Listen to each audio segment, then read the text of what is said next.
ख्वातीन हज़रात, अगर आपको कहीं जाना है, किसी ऐसी जगह जो आपके लिए नई हो, मतलब आप वहाँ पहले कभी गए नहीं और ना ही आपको वहाँ जाने का रास्ता मालूम है, तो आप क्या करेंगे? आप उस लोकेशन को गूगल मैप्स पर डालेंगे और चंद ही सेकंड्स में आपको एक बेहतरीन रूट मिल जाएगा और ये भी मालूम हो जाएगा कि आपको वहाँ जाने में कितना टाइम लगेगा। लेकिन चंद सेकंड्स में आपको मंजिल का पता मिल जाना, इसके पीछे एक बहुत पेचीदा डेटा सिस्टम है जो कि यूजर्स, सैटेलाइट, व्हीकल्स और मुख्तलिफ तरीकों से इकट्ठा किया जाता है। वैसे हम भी आपके लिए वीडियोस बनाने के लिए बहुत जतन करके डेटा इकट्ठा करते हैं। बदले में अगर आप हमें सब्सक्राइब करेंगे तो हमारी हौसला अफजाई होगी। ख्वातीन हज़रात, गूगल मैप्स 2005 में लॉन्च हुआ। 17 साल में गूगल मैप्स एक डेस्कटॉप एप्लीकेशन से शानदार मोबाइल प्लेटफॉर्म की शक्ल इख्तियार कर गया है, जिसमें एक लोकेशन के बारे में मुसलसल इंफॉर्मेशन अपडेट होती रहती है। यही वजह है कि आज 1 अरब से भी ज्यादा लोग हर माह गूगल मैप्स का इस्तेमाल करते हैं। करोड़ों लोग इंफॉर्मेशन की सूरत में अपना हिस्सा डाल रहे हैं, जिनकी वजह से रोजाना 5 करोड़ अपडेट्स होती हैं। इससे मैप हर वक्त एक्टिव और अप टू डेट रहता है।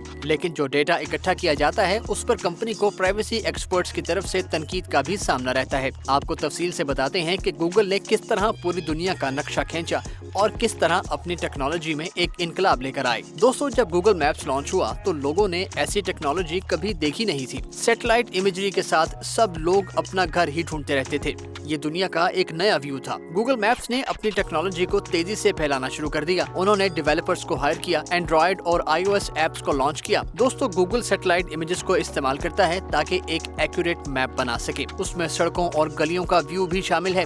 ये एक प्रोसेस है जिसको फोटोग्रामेट्री कहते हैं। गूगल कैमरास की पूरी एक रेंज को इस्तेमाल करता है ताकि इमेजेस इकट्ठे किए जा सकें। गूगल की स्ट्रीट व्यू कार पर एक 360 डिग्री कैमरा नस्ब करके गाड़ी को मुख्तलिफ गलियों में घुमाया जाता है। उनमें सेंसर्स भी होते हैं जो कैमरा और ऑब्जेक्ट्स का फासला भी माप लेते हैं। फिर जीपीएस की मदद से एग्जैक्ट लोकेशन मार्क की जाती है। रिमोट लोकेशन पर जाने के लिए गूगल ने बैकपैक्स पर कैमरा लगाए ताकि उन जगहों पर जाया जा सके जहां गाड़ी नहीं जा सकती। गूगल ने साइकिल और स्नो कार्स का भी इस्तेमाल किया, यहाँ तक कि सहराओं में ऊंट भी इस्तेमाल किए इमेजेस इकट्ठे करने के लिए। दोस्तों, गूगल सिर्फ लोकेशन कैप्चर नहीं करता बल्कि वहां होने वाली तब्दीलियों को भी अपडेट करता रहता है। मिसाल के तौर पर अगर किसी एक एड्रेस पर एक बेकरी है तो हो सकता है कुछ महीनों बाद वहां बिजनेस तब्दील हो जाए, तो गूगल मैप्स पर आपको उसकी अपडेट पोजीशन ही मिलेगी। इतना ही नहीं, सड़कों पर लगे साइंस भी, ऐड होने वाले नए यूटर्न्स वगैरह सब अपडेट होते रहते हैं। एक बार जब मैप सेट हो गया तो फिर बारी आती है ट्रैफिक और रूट्स की इंफॉर्मेशन की।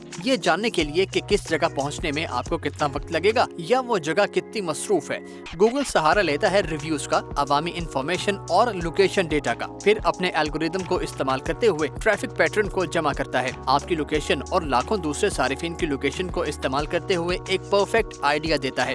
दोस्तों, अभी तक गूगल ने 250 मुल्कों को मैप किया है, लेकिन जूं-जूं इसमें और डेटा शामिल हो रहा है, ये हमारी जिंदगियों और कल्चर में शामिल होता जा रहा है। लेकिन सारिफिन और रेगुलेटर्स डेटा सिक्योरिटी की डिमांड कर रहे हैं। एक्सपर्ट्स कहते हैं कि हर जियोग्राफिक टेक्नोलॉजी में प्राइवेसी का मसला आता है और गूगल मैप्स के साथ ये मसला बहुत ही ज्यादा है, क्योंकि गूगल हर गली में पहुंच चुका है, बल्कि इनफरादी लोगों तक भी। इसीलिए गूगल पर बहुत ही तनकीद हुई और उसे कोर्ट में भी जाना पड़ा। दोस्तों, फिर गूगल ये कहता है कि वो सारिफिन को प्राइवेसी कंट्रोल देता है। सारिफिन अपनी लोकेशन हिस्ट्री को ऑफ कर सकते हैं, इनकॉग्निटिव मोड में सर्च कर सकते हैं और लोकेशन डेटा को ऑटो डिलीट पर भी रख सकते हैं। गूगल मैप्स ने दुनिया को नेविगेट करने का नजरिया बदल दिया है। गूगल मैप्स ने जियोग्राफिकल इंफॉर्मेशन को बहुत ही आसान कर दिया है। क्या आप भी गूगल मैप्स का इस्तेमाल करते हैं और क्या आपको भी प्राइवेसी का मसला है? हमें कमेंट्स में लिखिए। इस वीडियो को लाइक और शेयर कीजिए। देखते रहिए एक्सप्लेनर उर्दू।